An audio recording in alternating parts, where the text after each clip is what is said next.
د نن ورځې لس ډیر تازه مهم او لنډ خبرونه له موږ څخه ډیر په لنډو کې واورئ. درنو لیدونکو السلام علیکم، وخت مو پخیر. د خوست والي د راپورونو له مخې نن شاوخوا 10 بجې د ولایت مقام ته نږدې د خوست د والي حلیم فدایي پر موټرونو چاودنه شوې ده، خو نوموړي ته کوم زیان نه دی اوښتی. په پیښه کې د هغه ساتونکي او ملکي کسان ټپیان شوي دي. د سرچینو د راپورونو له مخې 2 ساتونکي او 3 ملکیان چې 2 ماشومان پکې شامل دي د چاودنې له امله ټپیان شوي دي. ولسمشر محمد اشرف غني د یو پیغام په خپرولو سره ویلي چې له کورونا ناروغۍ سره د مخنیوي لپاره خلک باید د روغتیایي کارکوونکو سپارښتنو ته پاملرنه وکړي او عمل یې کړي. ولسمشر غني د ټولو هغه روغتیایي کارکوونکو هڅې ستایلي چې په دې سختو شرایطو کې د خپلو هیوادوالو په خدمت کې دي. افغانستان او پاکستان د کورونا له امله د رامنځته شویو بندیزونو پر مهال د سوداګرۍ پر دوام خبرې کړې دي. د راپورونو له مخې د افغانستان د بهرنیو چارو سرپرست وزیر د پاکستان د بهرنیو چارو له وزیر محمد قریشي سره خبرې کړې دي. دواړو لورو په سیمه کې پر امنیت د ترهګرۍ ضد مبارزې، سولې او اوربند باندې بحثونه کړي دي. نریندرا مودي هندوایي له کورونا سره د مبارزې په برخه کې د افغانستان ترڅنګ ولاړ ده. د هند لومړی وزیر نریندرا مودي په تازه ټویټ پیغامونو کې ویلي چې هند او افغانستان د ترهګرۍ پر ضد ګډه مبارزه وکړه او اوس د دې وخت دی چې د کورونا وایرس پر وړاندې هم ګډه مبارزه وکړي. د په وینا هند د افغانستان ترڅنګ ولاړ ده او د اړتیا پر مهال افغانستان ته مرستې لیږي. توتاخیل د زندانونو چارو د تنظیم ادارې عمومي مشر راشد توتاخیل وایي چې په زندانونو کې ګڼې ستونزې موجودې دي، خو په خبره ډیر ژر به په دې برخه کې لاس په کار شي.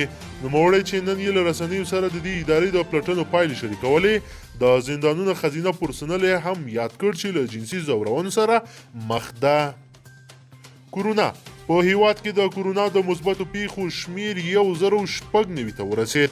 د عامه روغتیا وزارت د معلوماتو له مخې په تیرو 4 ساعتونو کې په هیواد کې د کورونا 6 مثبتې پیښې ثبت شوي دي.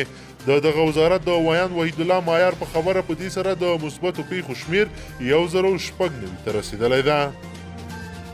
ټرمپ د امریکا ولسمشر ډونالډ ټرمپ وایي د تیلو ارزاني څخه به د تیلو د ذخیره کولو لپاره کار واخلي.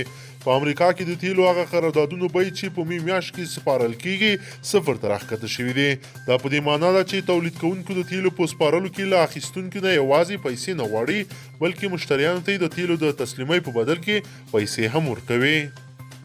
د ګوادر بندر د سوداګرۍ او پانګونې خونې د افغان سوداګرو پر مخ د پاکستان د ګوادر بندر د خلاصېدو هرکلی کړې ده. د دې خونې د عامه اړیکو مرستیال جان آقا نوید ویلي چې د افغان سوداګرو لومړنۍ سوداګریزه معامله له دې لارې هیواد ته را انتقال شوې. نوید وایي که د ګوادر بندر د نورو بندرونو په څیر د افغان سوداګرو پر مخ په دوامداره ډول پرانیستل شو، نو دا کار به په افغانستان کې د لومړنیو خوراکي موادو د نرخونو په راښکته کېدو مستقیم اغیز ولري.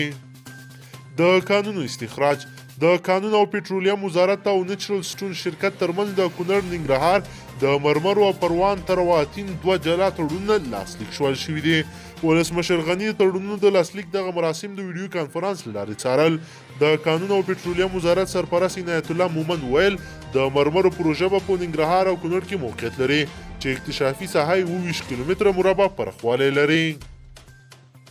سکاټ میلر په افغانستان کې د امریکایي او ناټو ځواکونو عمومي قومندان جنرال سکاټ میلر وایي کورونا وایرس هغه هیوادونه څخه ځپلي چې امان دي، پکې خو په افغانستان کې دغه وژونکي وایرس له پراختیا سره هممهاله تاوتریخوالی او جګړه هم روانه ده.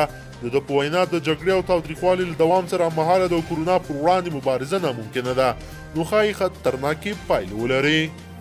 درنو لیدونکو که چیرې غواړئ چې ورته تازه او مهمو پیښو څخه ځان ډیر ژر او په لنډو کې خبر کړئ، زموږ چینل د سره سبسکرایب کړئ او ویډیو د سره حتما لایک کړئ. تر بلې ویډیو مو په لوی رب سپارمه.